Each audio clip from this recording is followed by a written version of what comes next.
And that bill that he proposed this session would have said, okay, when a neighborhood is 75% done, you can have 2 neighbors on the board.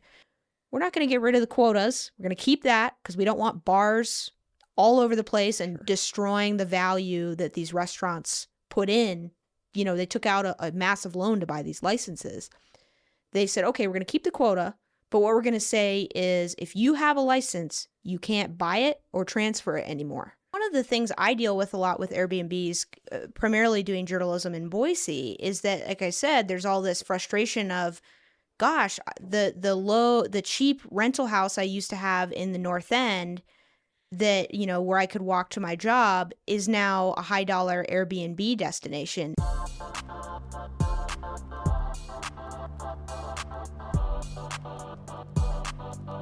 Margaret, Carmel, we are back at it. Thank you for coming. Thank you for having me. I always have a good time on this show. It's great. But we haven't had a ton to talk about, obviously, because not a crazy amount going on in Eagle. We obviously have Mayor Pike. That's kind of what we were chatting about last time when we spoke. Mayor Pike, and he's going along, and there's no like crazy drama. I mean, little things going on, but nothing worthy of getting you into the studio. But when I saw that there's the bill that's talking about the HOA representation having actual homeowners on it, because that's a big problem in a lot of long-term developments, I was like, I got to get you in here. So thank you for coming in. We're going to talk about a couple things, but why don't we start with the HOA representation? And again, as it stands right now in the state, you are not required. So say I'm a developer and I have some 10-year development and I start developing and I'm in year like 1 and 2 and 3 and people are filling in the houses in the development. I have, as the developer, have control of that HOA until I am done developing the entire community. That's right. So it's a real problem when you're dealing with people that like they may not like the HOA, what the decisions the HOA is making. And even if you're in year 9 and you're about to pass it off to the actual homeowners, you can be doing a lot of goofy things that it's like the homeowners don't like. But again, they don't actually have to have representation. But this bill would theoretically change that, correct? That's right. So first, I just want to provide some context. So there's a reason that the rules are the way that they are. The developer's argument is, well, we've got this community. We're trying to develop it. We're trying to make it nice and make it a certain way, because whenever we advertise to you, hey, do you want to move to Harris Ranch, or do you want to move to Dry Creek Ranch or all these other subdivisions? It's going to be a certain way. And so we should be able to control the HOA until we're done so that we can protect our business interest and protect the interest of people buying their homes. And so that's why the argument is that it is the way the code has it now. But one of the things that came up is some residents have criticized some HOAs is that they come in, they maybe move here from out of state. So a lot of new subdivisions, they move in and they expect that the HOA president will be their neighbor. Or it will be, you know, maybe what you think about as a traditional HOA, not, oh, wait, the HOA is something that the builder controls. And so now we've had some conflicts. And so there was a bill from Representative Weber. He's from out in Rexburg. And that bill that he proposed this session would have said, okay, when a neighborhood is 75% done, you can have 2 neighbors on the board. And it's going to create a board, and then some of the people on there have to be neighbors. They're not the majority, but they have a say. And then once 95% of a neighborhood is done, it will get turned over completely to the neighbor-held HOA. And the reason that Weber wanted to bring this, and some of the people who spoke in support of this idea at the State House, was they said, well, there are bad actors, developers who own subdivisions who then leave 1 or 2 lots unsold, which gives them control of the HOA indefinitely until they finish that last house. And that was the motivation for this bill. And what ended up happening was they brought it to committee. And in order for a bill to pass, it has to get out of committee. It has to get approved by committees in both the House and the Senate and pass on the floor. And the committee heard a lot of negative testimony from developers, including the developer here of Dry Creek Ranch, Travis Hunter with Boise Hunter Homes. And they said, hey, we get what you're trying to go for here, but this is going to make it really hard for us to run our subdivisions. And the Building Contractors Association was against it. and the legislators ended up pulling the bill and not even voting on it. They, if I remember correctly, they said, okay, we're just going to pull back on this because we heard so much negative testimony from developers. MTU Studios is the proud producer for the Ada County Sheriff Podcast, the Idaho Wildlife Federation Podcast, the State Representative Ted Hill Podcast, the Idaho State PTA Podcast, and many more. If you or your organization is thinking about starting a podcast, MTU Studios would love to help. Just check out mtustudios.com. Okay, here's a question for you. When Travis Hunter shows up, or anybody else shows up from these development companies and says, hey, this is going to make it really hard for us to build our development, manage our development. What do you mean? Because the reason I say that is, first off, you have a threshold of 75 homes or 75% of the development done. So you're not even going to run into having to allow, Susan onto the board or whatever in the HOA until you're 3/4 of the way done. Okay. So the first going is nothing. Right? Like, you're not going to be affected by this at all. And even at that point, the homeowners won't be the majority of the HOA. So if it's a majority rule style voting system, it's like you wouldn't even have a veto power, right? So what were they articulating, or did the people articulate anything to give detail about, like, this is why it's going to be hard for me? Because I understand if they're like, hey, you're 10% done with the development and 100% of the HOA is now homeowners, that 10% can meaningfully derail or damage the community, right? Like, you absolutely could. I could see that. But 75% of the way done and only having 2 members on it, not even the majority, I don't understand what the problems with that would be. So their arguments, they were saying there's a couple folks who came out and spoke against this, including people who were in the HOA management industry who run these communities, right. Professionally. They were saying there were all kinds of technical issues. Their argument was, well, technically, if the property turns over to the neighbors before we're done at 95%, then they could bar the builder from certain property, certain parts of the property. It could make management, of community property like a pool or something, difficult. They were talking about all of these ways that could potentially hinder them from completing, especially when you talk about these projects being so big. Being 75% done in a subdivision as large as Avamore with 7,000 homes, thousands of homes, you still going to have a significant amount left on that project. So I think that was their argument. But it sounds like the argument there is 95% done, 100% going, the HOA 100% going to the homeowners. That's a problem, right? So it's like, okay, just hang on. Let's not do 100% at 95%. Okay, but 75 having some representation, that seems like it would be a wash. It's like, for Avamore, you'd have to have what? Well over 5,000 homes done or something like that before you even cross that threshold. I think, for me, like my role here is to really just say what happened with, Sure. how Okay. the developers were, that was their frustration with the bill and ultimately what led it to be killed. But HOAs are a really tense topic in Idaho. And it's a really tense topic because we have so many new subdivisions. Right. Like I said earlier, all these people coming in and they expect to have control. And then they're realizing, oh, wait a minute, I'm not. And now I'm dealing with a builder instead of dealing with like my neighbor Bob, right? And so it's what about Susie? Yeah, Yeah, right. and so I think that this bill is one, and I talked about this in more detail on my story in Boise Dev. Is this bill that is trying to navigate those tensions between neighbors and builders and HOA people who neighbors feel like there isn't enough input. It's one bill in a long line of bills we've seen in recent years after HOA disputes. I think last year or maybe the year before, we had a bill that basically said HOAs are required to have meetings. They weren't required to do that before, where they would make decisions and there wasn't a giant meeting, or HOAs now by law, if you reach out to them and say, I want to see your financial information, they have to give it to you. And that's a new development. And you saw that happen at the end of the committee hearing on this bill. Is the legislator said, okay, we hear you builders, we hear the developers. Maybe this bill is not exactly what we want. They were sympathetic to their arguments, but you guys need to, HOAs need to work on these disputes because I think Representative Brooke Green from Boise she's a Democrat. She's like, essentially said, I'm tired of us having to make laws to mitigate HOA fights.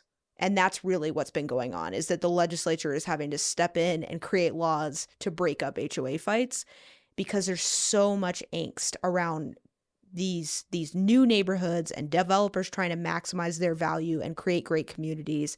And the neighbors who are coming in and saying, wait a minute, I moved to Idaho. I thought we were all about freedom here. What's my HOA doing?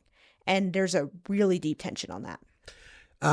Rick Just, Representative Rick Just, he was bringing a bill forward. I don't know if it made it out of committee or what. It died in committee. Yeah. So he was bringing a bill forward that would eliminate HOA's capacity to require lawn in areas. So like as it stands right now, you have HOAs it's self-governing, right? Like that's the whole nature of it. It's like a tiny little government that says, okay, look, these are the laws and rules that we're all going to abide by, and they can enforce them to whatever degree that they agree they can enforce them. But essentially, Representative Just was saying, all right, I'm going to remove the ability for an HOA to say you have to have grass. And I did actually speak with him briefly on this. I was going to have him on the show. I didn't really know like how to address this because it seems so counterintuitive to the nature of, smaller government essentially, which is like, why is the state stepping in and saying that an HOA can't make these rules? But you're saying that one died in committee. So it didn't even really get it like a hearing on the floor. Yeah, it didn't make it to the floor. That bill just didn't make it that far. But really what we're dealing with is a tension over whose property rights do we value more? Do we value the individual homeowner to be able to, okay, well, yeah, I live in an HOA, but I should be able to do all kinds of crazy stuff in my yard and all of these sorts of things that violate the HOA, have broken down cars in my sure. driveway, any of those things. Or make a 20-foot pergola with floodlights on it that, prevent my neighbor from falling asleep, something like that. Exactly. Right. So it's like, are we valuing that person's property rights, or are we valuing the property rights of the collective, of the HOA, of the builder? We absolutely are valuing the individual's property rights by having an HOA. This individual freely elected, and I'm not even like the individuals that get mad about HOA rules once they have purchased the place. I don't always understand their position because they elected to buy into this rule set.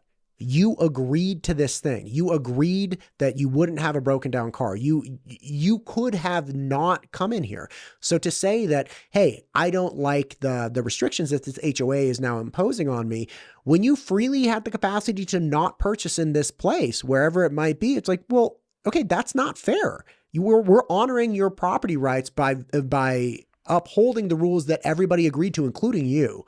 Right. So for people to want to be selectively prosecuted or just get these, mass exemptions on things, I just don't understand how people bring that as a dispute with like, I have property rights. It's like, yeah, you have property rights, but you also agreed to these set of restrictions. And that's a huge debate that people are having right now is what does freedom mean and whose rights? In Idaho, we love private property rights. It's a big part of our culture here.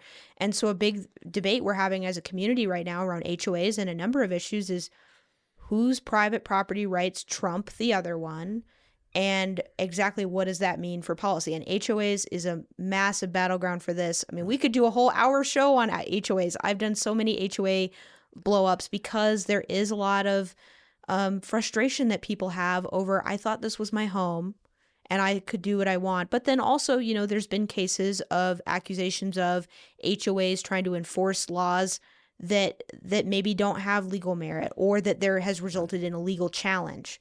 And so that's part of some of these laws is I've had people call me and complain, I want to see the financials from my HOA. I'm paying all these dues. I don't know where they're going and they won't send me the financials. And I was like, well, there's an Idaho code section now that says they have to show that to you. And so, there's all kinds of things going on with HOAs and you're seeing the legislature step in on this, or at least bring up the idea of stepping in, because there's just so many, if people are blowing up my phone about HOAs, then they've got to be blowing up the legislators' phones about their frustrations about HOAs. Right. So we're going to keep seeing more bills on this, I'm sure. Yeah. And again, mismanagement of collective funds. I think like, I'm not, and this is the first time I've lived in an HOA. I don't hate it. It's not a like, yeah, I like being able to do whatever I want with my house, but I also, I mean, we even have restrictions within like cities. Like every time I've previously when I would want to like add a shed or, you know, like I made a workshop right in my backyard, you know, I had to take setbacks into account. I had to take square footage into account. You know, you're adding all kinds of things. There's always somebody governing what you can do on a property. Like you couldn't, if you have some spot, you know, there was a guy running there was a guy running what it seems to be an illegal RV storage, outdoor storage off of 55 that got shut down. It's like, yeah, we have private property rights, but you also can't build a giant 4-story Chinese food restaurant in the middle of a residential neighborhood, at least not usually. So there's always something governing it. And again, the usage of collective funds or mismanagement or misusage of them, that is something that, again, fiscal responsibility, and you shouldn't allow the HOA to just do whatever it wants just because it represents the homeowners and has, you know, like millions of dollars of collected dues. That's goofy stuff. Yeah, and so I'm definitely going into the next year's session. I'm going to be looking to see if we're going to have another version of this bill that might have some changes to see to reflect, to get to a place where legislators might be comfortable with it, you know, to address some of these concerns. Because if someone brought a bill, then generally there's, if a bill is going to make it as far as committee, usually there's some appetite to address the issue and discuss it. So it wouldn't surprise me if you're one of those people who's frustrated about, you know, neighbors not getting access to control their HOA sooner. Keep your eyes peeled on the legislature next year. I think it would not surprise me if this bill returns and there's going to be some edits. God, I can't wait. The HOA drama's off the hook. Okay, so there's that. What was the next one? Were we going to hit the AirBNB first, or were we going to hit the liquor license first? Mm-hmm. Okay, talk to me about the liquor license. So people have reached out to me randomly, like from all over the state. There's a gal up in northern Idaho that reached out to me. She has a hotel slash, I think, restaurant. And then somebody reached out to me regarding the Star Market recently. Talk to me about the liquor license reform. Okay. So first, before we talk about this, we need to explain how liquor licenses in Idaho work, because it is not like any other state that I'm aware of. So you can't, if you want to open a bar, you cannot just do that. You cannot just go get a license. Our liquor license system is given out on a quota basis. So there's a certain amount of population. I think it's either 2,500 or 1,500. Don't quote me on that. It's a small number. For every X amount of people that a town has, you get one license. Every town has a minimum of 2. So if you've ever gone to a tiny Idaho town on vacation and they only have 2 bars, that's why. Because they are legally only allowed to have 2. And as you add people, you get more licenses. And this really goes back to our culture of early days of founding of the state, of temperance and moderating alcohol. And so we have still had that. But the feature of our system is that those licenses can be sold and bought on the private market.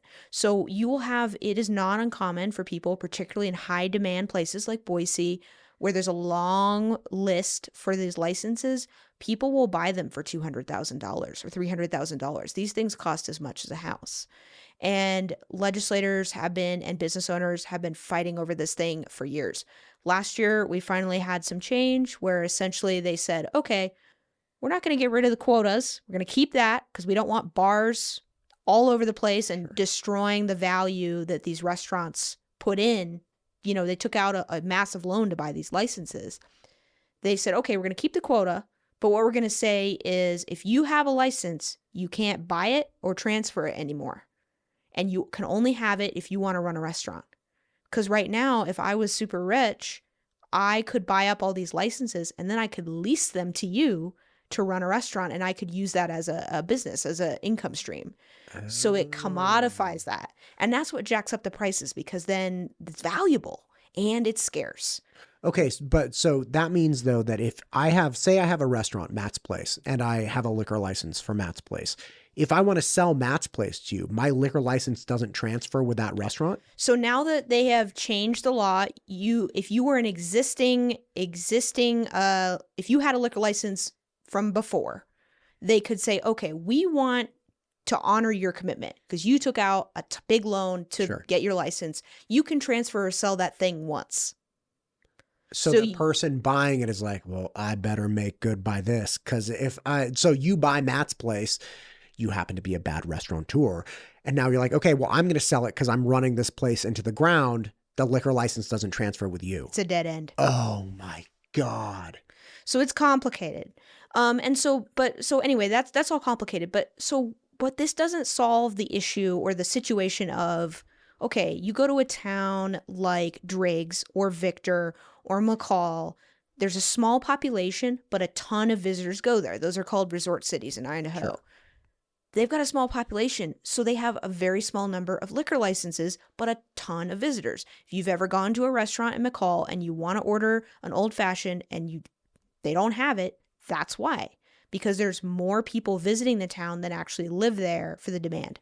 So with that long explanation set up, a new bill this year that either as likely passed, I'm gathering by the time this will air, is that says that, okay, restaurants only in these resort cities, again, the McCalls, the Victors, the Driggs, they can get 3 special liquor licenses that are just for restaurants.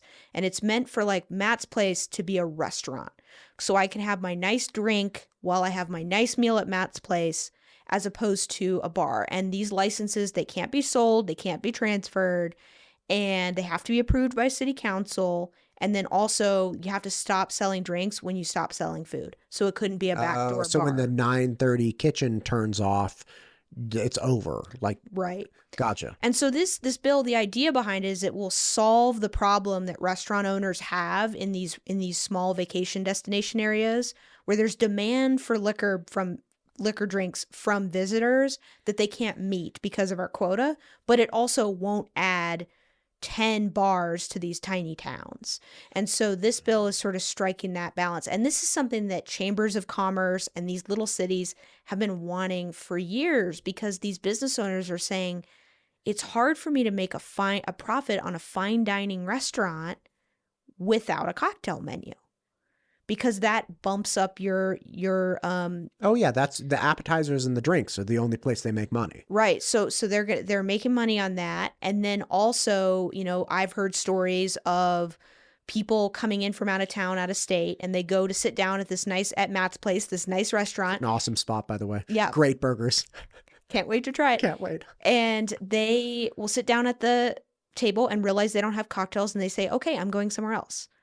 And that hurts these small businesses. And so this has been a kind of a compromise change that has been many years in the making. But you said this is limited itself. So when you said 3 of these, that means the town gets 3 of these. So there's still a crunch. Right. On how many. So if you're still dealing with like a medium-sized town, and let's say the liquor licenses are taken up by bars and whatnot. If you want to open a restaurant, wait, this only applies for small population resort towns. Okay, so the 3 doesn't even matter for other places. It's only like the McCalls. Yeah. And so McCall then gets 3 of these, and that's it. So there's still a dead stop with like not every restaurant can have a full cocktail menu. Right. And they're still limiting that. And the reason they have kept that limit, because the thing that pops into everyone's mind, they first hear about the system is, well, that's really, really crazy, and we should just do away with that.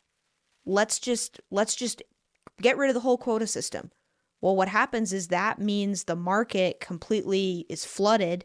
Everyone can get a license. Right. Margaret's place can get a license. And then what it does is it completely tanks that value that you have. I was going to say it comes back to culture, but that's wrong. Because you destroy the value of Matt's place. When I bought it for $200,000 and took out a loan, I'm like, okay, thank God. Like, this is going to float my place, because now I can serve, old fashions or Manhattans or gin and tonics.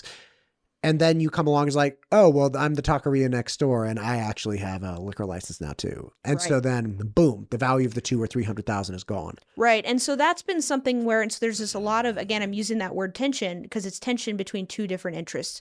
So people that are a long time, Matt's place has been around for 20 years, you want to protect your value. Because you sacrificed, you worked super hard, you saved your money, you paid off a big loan to have your license. You don't want me to have one. And also when you retire, you want to be able to sell your license, sell it for another $200,000 and go retire. So like there's that tension of I paid my dues essentially. But then if Margaret's Place, like I'm really passionate about opening my restaurant.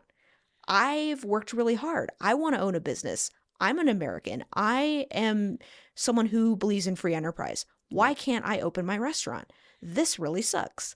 And so, people who really can't get a liquor license and are stuck on that waiting list, they want this system to bust open.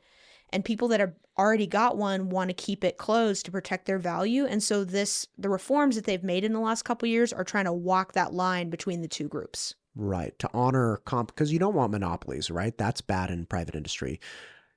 This is so interesting. Okay, so people that have existing liquor licenses don't want any more liquor licenses. People that don't have anything are saying like bust it wide open. And the reality is this is really just a compromise for resort towns anyway. It's not even something that will be widely enjoyed or have a wide effect in the state at all. It's only going to be like, how many places qualify for this?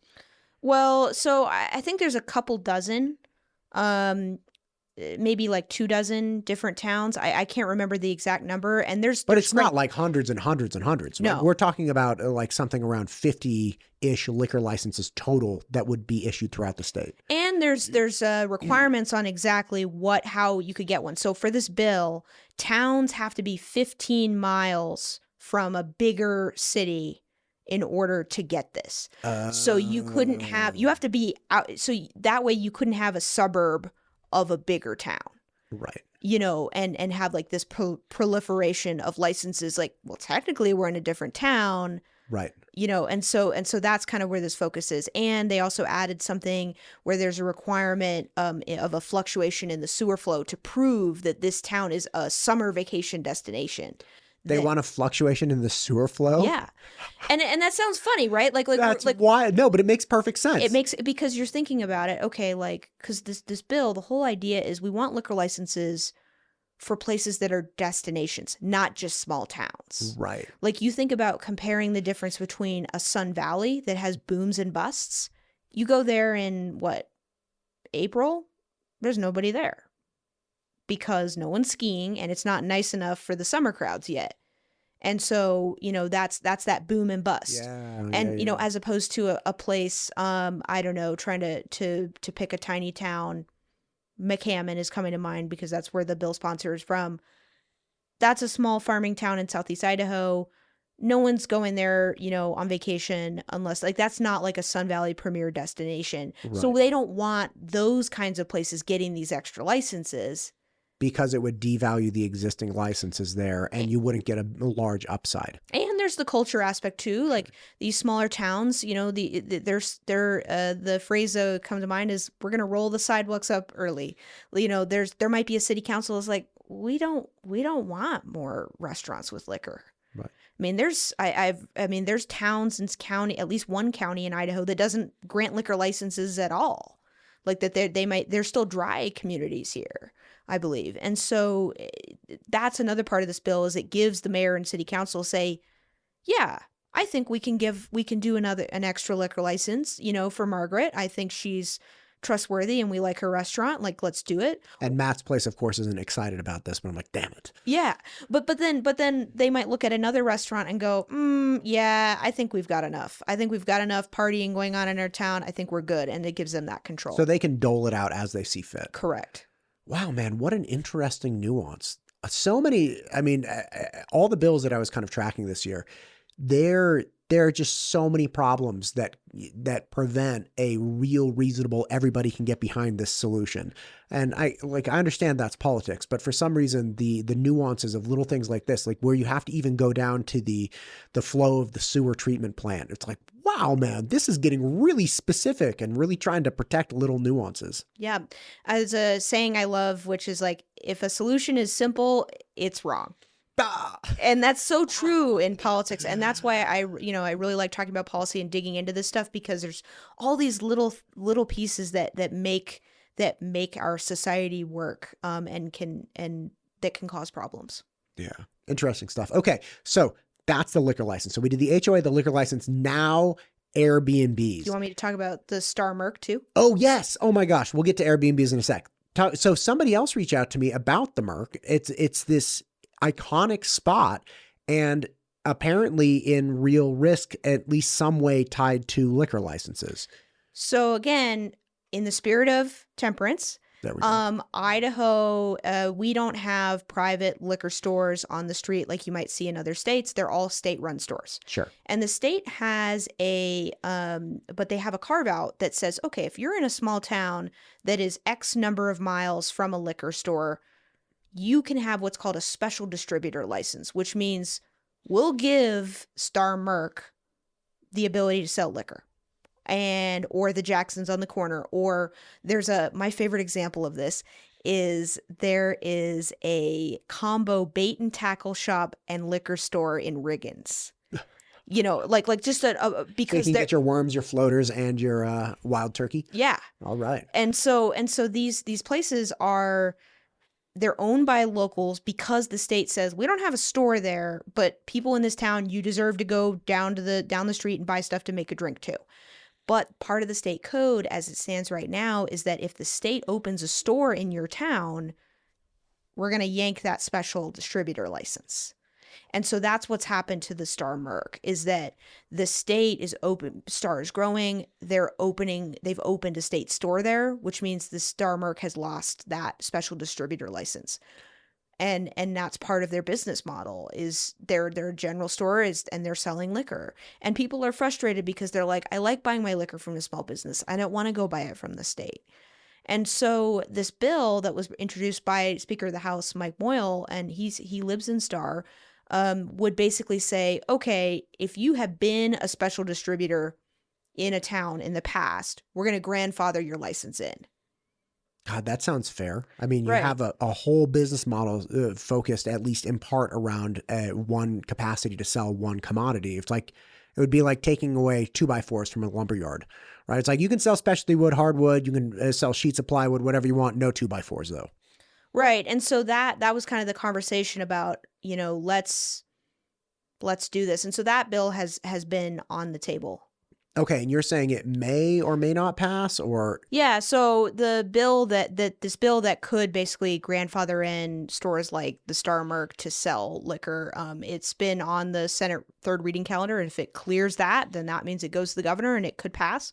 So we'll see what happens with it. But if you're a Star Merc fan, that's definitely one to watch. gosh, man, I had somebody reach out. They were just beside themselves. They're like, I grew up here. I've been going to the Star Merc forever. The fact that it's going to get hammered and potentially have to close is so upsetting. Do you know what drove the state to decide they were going to open a liquor store there? I don't know, but I'm guessing it's due to the rising population out there, that the state probably saw the rise in population and said, I think it's time to add expand the state store offerings as these communities get bigger. Places like, Star is a massive, subdivision place now. It was a small farming community, 20 years ago, or, even 10, 15 years ago. Like, things have exploded out there. And so the state's probably seeing that need and saying, okay, we're now big enough to have a quote unquote real store there. My memory tells me, I don't know if this is right, that Middleton is also getting a store. Those outer suburbs are now, rapidly growing, and the state wants to have a presence there. So this is very similar to the other problem with the resort towns, which is essentially, hey, look, you have something that was highly valued and you wrapped a business model around that. Like, I bought the liquor license for $300,000, or I made a store wrapped around the idea that I could sell this commodity. And if you remove that, you completely destroy the businesses that were there. And that's essentially the exact same issue that they're facing with this. Yeah, and the issue of, should the state even be in the business of selling liquor? Does that make sense anymore? I see people debating that online all the time, where they're saying, I want to buy my liquor from a local business. I don't want to buy it from a state store. And so I think that these issues of where our codes are so wrapped up in, again, temperance is in our Constitution, I think. And that culture that we founded our state on, decades and decades ago, is now running up against what our state is like now, where people are maybe less concerned about that, and they're more concerned about, I want to support a local business. I don't want government handle like I don't want the government controlling liquor. I think people, people should control it. And so there's a lot of back and forth on that issue. Man, tricky concept. Those were the bad guys from one of the seasons of Yellowstone, the guys who owned the liquor license in Montana. Really? Oh, yeah, man. I got to watch Yellowstone then. Yeah, I got through like a portion of season 3, and I was like, oh, I'm over it. Okay. Kevin Costner. I was a big fan of him in Robin Hood, but after that, Kevin Costner kind of lost me. Waterworld was a cool movie, though. Back in the day, it was like a Robin Hood, but at sea. It was kind of exciting. Anyway, so moving on from the liquor license, the Star Merc, now we go to the Airbnbs. Now, Airbnbs are hot. They have been hot everywhere. Every state I've ever been to, people are like, oh yeah, there's a dispute over these, because essentially what you have is people that have a standard rental model, which is like, I buy a house and I rent it for, say, $2,000 or something like that. And it's fine. I move on. I collect my rent. I fix the plumbing, whatever it is. And people then converting these saying like, hey, if you could rent it for $2,000 a month, just standard year round, I bet you could get like $5,000 or $6,000 a month if you furnish it, paint it real nice, dress it up, get a nice website for it, all these things, and you can make all of this money. The problem is that's a completely different clientele base, right? Not only is it a different business model, but it's a completely different clientele base. You're not dealing with just like the random family who's sending their kids to a good school district and they're just, moving on through the world. You're dealing with people that are there seeing their friend for a week and just like burning it down. You're dealing with it. Like I went to a bachelor party once and it was just 3 of us, but it was a bachelor party nonetheless. And we stayed in an Airbnb and we didn't go crazy, but I'm sure people came to that beach town and did wild things. And again, you have this real problem with Airbnbs existing in places now that were not classically, weekend resort spots, just normal neighborhoods, totally disturb the residents, cause all kinds of problems, and then a lot of them eat it anyway because running an Airbnb is exceedingly difficult, way more difficult than standard real estate models. Anyway, so what's the snafu with the Airbnb legislation? Yeah, so we had another bill that came forward from Representative Redmond from the Coeur d'Alene area that would essentially cut down on what sort of rules cities would be allowed to place on Airbnbs. So right now in Idaho, cities are not allowed to ban Airbnbs. So if a city, Boise, Eagle, whatever, if they want to say, we're done with short-term rentals, we don't want them anymore, can't do that. Great. But this code would essentially add more requirements saying you can't require there to be improvements to the fire suppression system, or you can't put limits on how many people are staying in a room. That is something that staying in a room or in an Airbnb like McCall has done. So they can't stop the Airbnb, but as it stands right now, they're like, all right, but no more than 2 people per room. Right. Something like that. Yes. And so there's a lot of these towns in these, again, you talk about the beach town where you went to your bachelor party, where these towns, their residents or their city councils, they're fed up with the Airbnb land. Completely, yeah, sure. And so they are saying, let's put some sideboards on this. And like in Boise, they have an ordinance that says, okay, you have to get a license to run an Airbnb.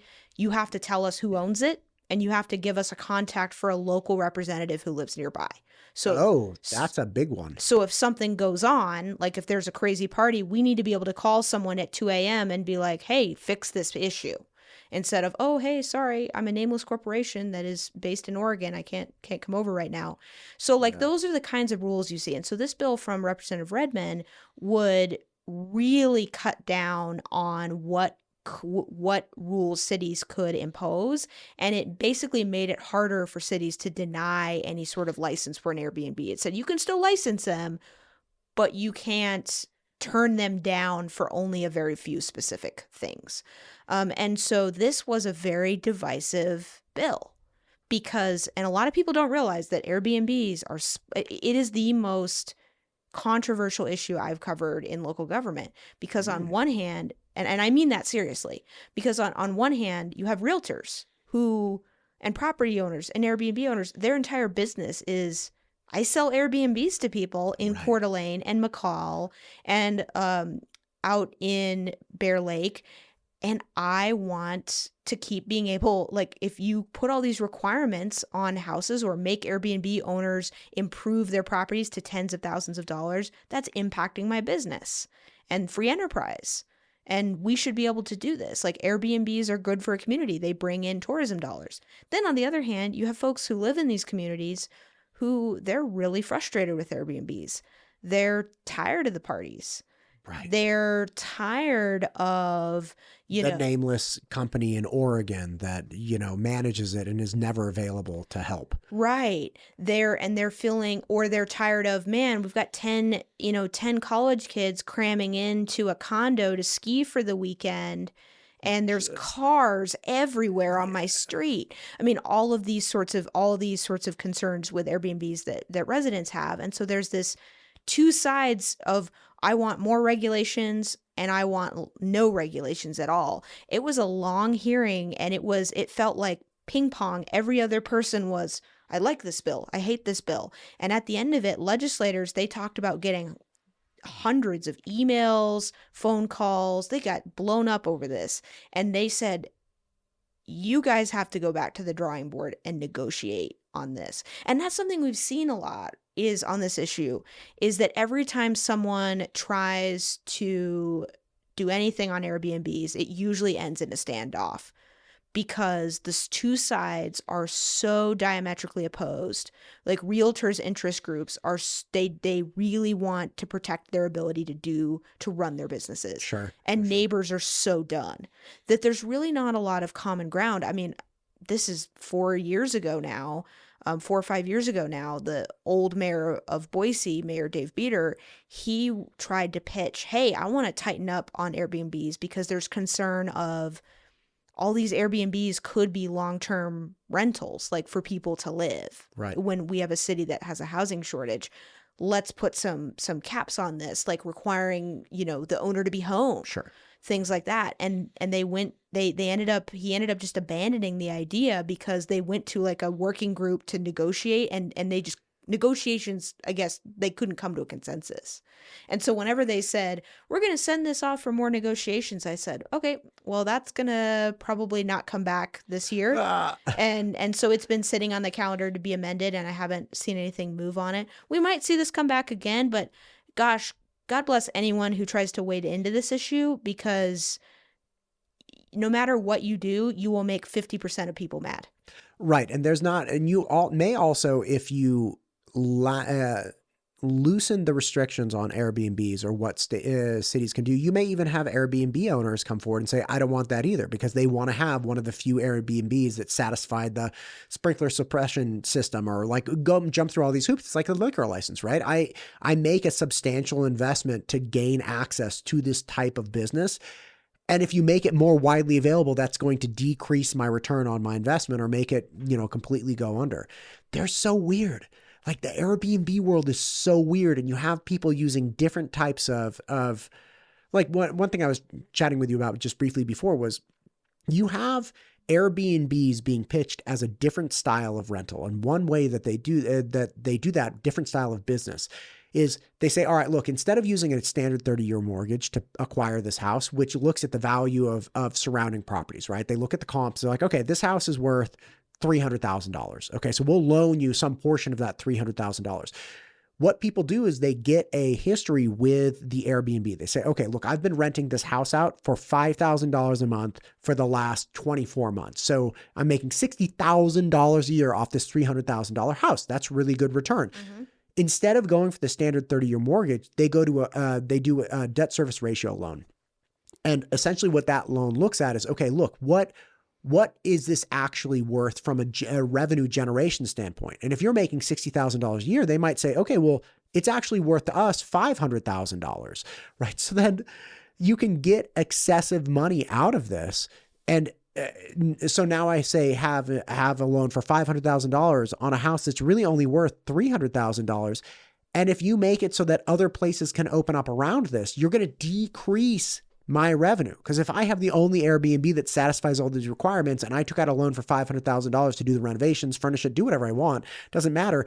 And now 10 more of these Airbnbs open up because you took away all the requirements. Well, I owe $500,000. Like I'm not going to be making $60,000 to pay this loan anymore. I'll probably be making like 35 or 40. There are all kinds of crazy business nuances to Airbnbs. Like, it just blows my mind. Well, and one of the things I deal with a lot with Airbnbs, primarily doing journalism in Boise, is that, like I said, there's all this frustration of, gosh, the cheap rental house I used to have in the North End that, where I could walk to my job is now a high dollar Airbnb destination. And there's that frustration of, gosh, if all these Airbnbs weren't taking up all these, rentals, then maybe more people could afford to live in town. But that is a very different situation than, let's say, a 10-bedroom party pad mansion up in Valley County, where you're going to rent that out for the crazy bachelor party, or you're going to rent that out for your family reunion, or all those things like that. Because if that wasn't an Airbnb, who would own it? Right. That would be some wealthy person's vacation home.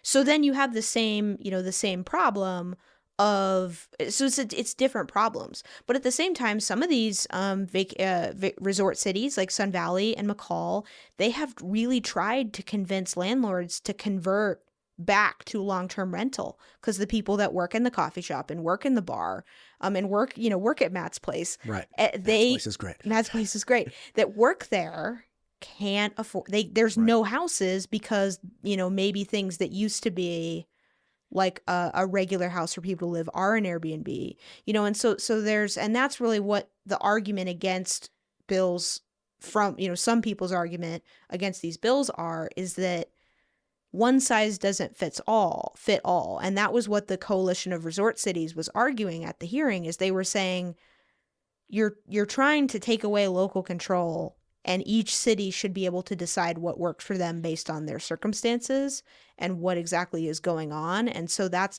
really what happens, is because Airbnbs, it's complicated, right. and they look different in every community. And so there is, local officials feel this frustration of, I should be able to do what's right, as opposed to the legislature making one law for the entire state. Yeah, I get, whenever people start talking about restricting Airbnbs to convert things back to long-term rentals to drive down the price of something, man, I always get kind of like rent control and taking advantage, or taking essentially ownership of somebody's property through legislation in order to fix a problem that is on you to fix, right? Like, if you're a city and you have a lack of housing, then you should work with developers to figure out how you can bring more housing, instead of saying, hey, let's effectively take control of this person's property, restrict what they can do, so they're forced to deliver it back to long-term housing to theoretically drive down the cost of housing. It's like, anytime people start talking that way, I get like, I can't handle it. Well, and that is certainly a perspective that I hear a lot too, is people saying, well, it's we need to follow the private market, and housing, we should address the housing issue by letting the private market bring on more supply and find ways, to do that, right, instead of, creating programs where we're going to pay you if you convert your right. unit, things like that. And so, and again, that's why I say this issue is the most controversial I've covered in local government. And I think many other local government reporters would tell you the same way, is because both sides have a really strongly held interest, and neither side is budging on this. Oh, it's intense stuff. Margaret, God bless you, woman. We covered 3 big ones today. Is there anything else on the table you want to hit? Because I think we hit 3 good ones. No, I think that works for me. Thank you for having me. Thank you for coming on. I always appreciate you. I love learning from you. God, you do a great job. Boise, shout out Boise Dev. And how can people follow you on X, correct? Yeah, I am on there and at ML Carmel.